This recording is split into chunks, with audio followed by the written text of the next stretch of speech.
Hey everyone, and welcome to another episode of Simiana Swings In.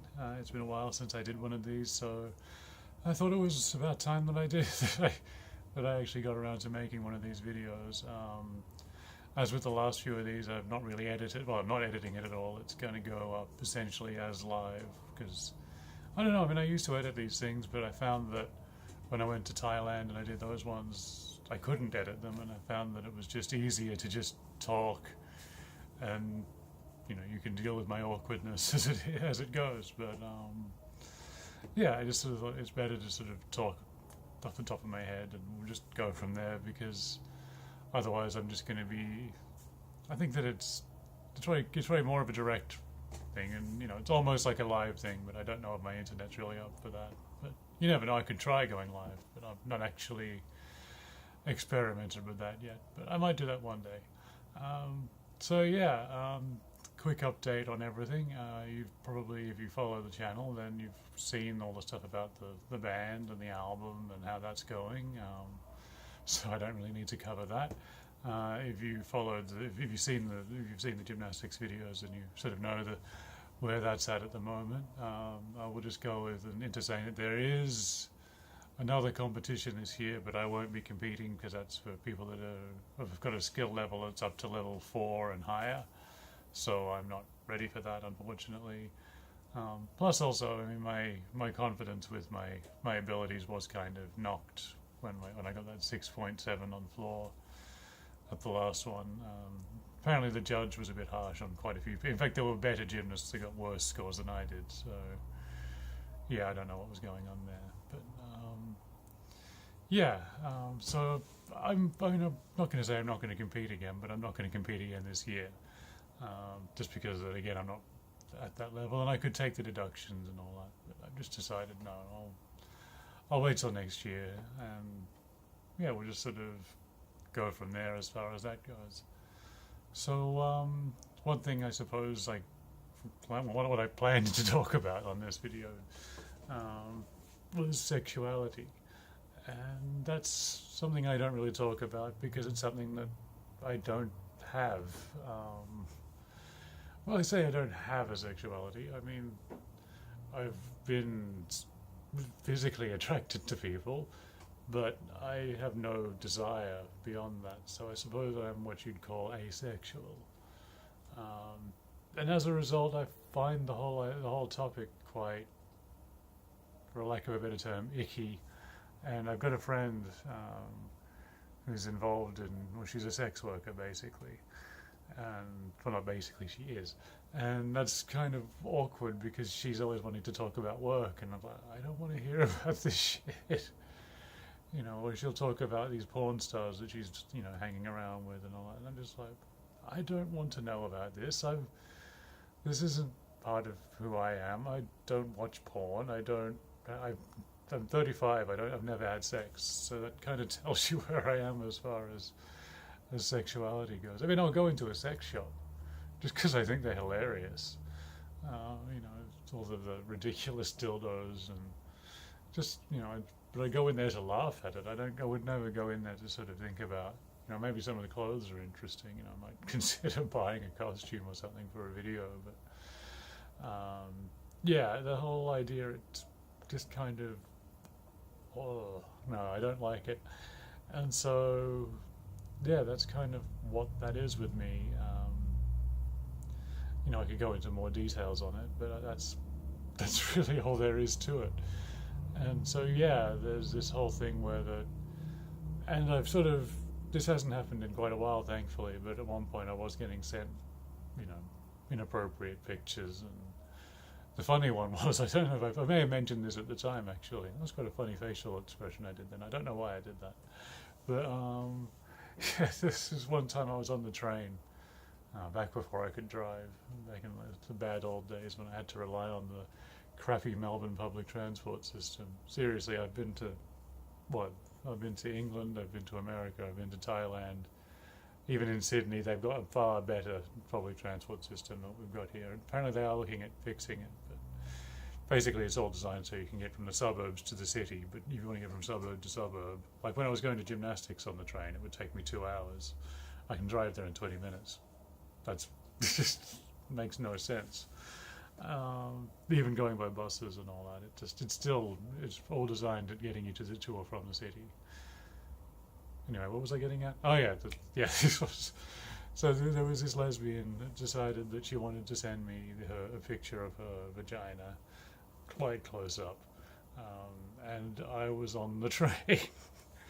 And so I'm sitting there, and there was this Asian guy sitting next to me, and he just happened, when you're on the train and someone's on the phone, you don't intentionally looking at what they're doing and all that, but you might look over occasionally, and he happened to be looking in that direction at that time, and so this total stranger, well, I mean, this person, I didn't know them either. They just decided to send me this picture. This guy sitting next to me got a fairly good view of this girl's private parts, so that was an interesting situation to be in. And I'm quite lucky in the sense that I haven't got it anywhere near some of my friends. I know my friend Mackenzie at one point, she was getting, I don't know, something like 50 dick pics a day. And I got one that was a guy that was offering. At least he gave me the option to sort of opt out before it got there. But I think he did send me a photo of his crotch area, but it was thankfully still covered. But, I don't get why people would do that. I don't get why people think, you want to look at my... It's like, no. Even if I was interested in sex, I don't think I'd want to actually look at someone else's. I mean, I've looked at pictures of vaginas before surgery so that I, had a rough idea, but I'd never seen one before, because I'd never seen one in person before. So, I wanted to sort of have an idea of what I was going to potentially end up with. But yeah, it's not me, I'm not interested in that life. I'm not interested in that part of life, which is, for some people, it seems like that's all they care about. And, more power to you if that's you, but that's not me. So yeah, I guess what I'm saying is I'm asexual. Or most of you know who Autumn is, so I don't really need to go, oh, my friend Autumn, you know who I'm talking about. Most of you watching this probably came from her channel anyway. So, I think she said maybe I'm what they call demisexual, in the sense that, if I did have a relationship with someone, then maybe, possibly, if it was something that meant something to them, it was important to them, then I might consider trying it. But it's not something that I'm after. It's not something I'm looking for, and yet people seem to have a hard time understanding that, and I'm really not sure why. I was talking about this on comments on someone else's video on the subject of asexual people in the media, or asexual people in movies and TV shows and things like that. And really, there's not a lot of characters that are properly asexual. There's a couple where you can say, well, they are kind of asexual, but then like the right girl or the right guy comes along, and suddenly they're having sex all the time, and it's just, like Sheldon in The Big Bang Theory. He was probably a classic example of a character that I thought was asexual. In the first episode, no. In the first couple of episodes, it developed over like the first season or so, that he was quite disgusted by the whole idea of sex, and now he's in a relationship, and I don't know, I don't watch the show anymore, because I couldn't relate to it anymore. And I've had a similar problem with Doctor Who. I love Doctor Who, but the more recent series he's become more and more sexual, and I remember seeing an interview with John Pertwee. And Tom Baker kind of touched on it as well. But John Pertwee said that he always played the character as completely asexual. Largely because, if you think about it, a lot of the time the Doctor's hanging out with all of these young girls and all that, and it would be highly inappropriate for the Doctor, who at that point I think was supposed to be 300 and something years old, to be going out with someone who's 15. It's just... the role, the original Doctor with William Hartnell, it was supposed to be the grandfather, so of course there's no sexual thing between him and his granddaughter. That's just fucking sick. If that was, even implied to be there, and it wasn't. It was a totally plutonic relationship, and that's what I kind of liked about it. I think that's one of the things I could relate to with the show, and that's something that they've slowly and surely been sort of stripping away in the current series. And, well, not even just that slowly. I mean, the first series with Christopher Eccleston, and suddenly he and Rose are suddenly a boyfriend-girlfriend couple, and she's already in a relationship, and that whole thing. And then you get to, the Doctor gets married about 5 times. It's just, I don't understand why they needed to put that in. I can understand that they wanted to have more representation of LGBT people, which is great.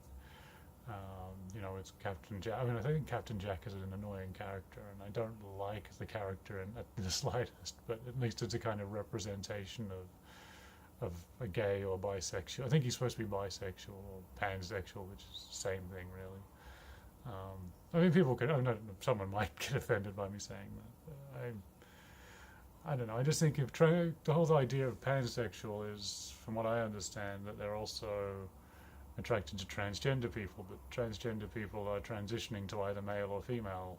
I guess they're non-binary, but even then, I don't know, it's complicated, but I just sort of think of it as it's still bisexual. You're still willing to be with either. So, I can sort of see from that point of view that bringing in, but again, it was a show that was never short of that. There was always characters that were on the LGBT spectrum somewhere.